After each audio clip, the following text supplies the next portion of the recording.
సాంస్కృతిక ఎక్సైజ్ శాఖ మంత్రి జూపల్లి కృష్ణారావు ఇచ్చిన మాట నిలబెట్టుకున్నారు. ఎన్నికల సమయంలో ఇచ్చిన హామీలో భాగంగా 120 కోట్ల వ్యయంతో నిర్మించనున్న లింక్ కెనాల్ పనులను సంగినేనిపల్లి వద్ద మంత్రి జూపల్లి శంకుస్థాపన చేశారు. దీంతో వీపనగంట్ల, చిన్నంబావి మండలాల్లో రైతులు ఎన్నో ఏండ్లుగా ఎదురుచూస్తున్న కెనాల్ పనులను మోక్షం లభించింది. ఈ సందర్భంగా మంత్రి జూపల్లి మాట్లాడుతూ ముఖ్యమంత్రి రేవంత్ రెడ్డి నేతృత్వంలోని ప్రజాప్రభుత్వం ప్రజల ఆంక్షలను అనుగుణంగా పనిచేస్తుందని అన్నారు. రైతులు, పేదలు లక్ష్యంగా ప్రభుత్వం ముందడుగు వేస్తుందని, ఒక్కొక్కటిగా పథకాలను అమలు చేస్తుందని తెలిపారు.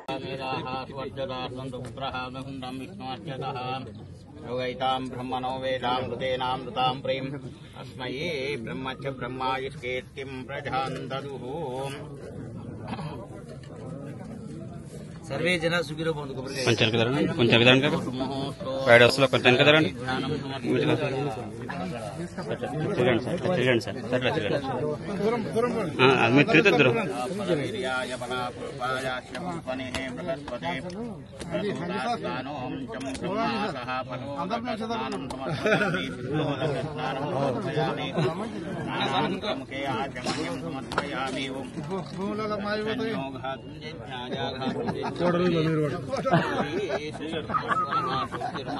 ఇది బాగుంది.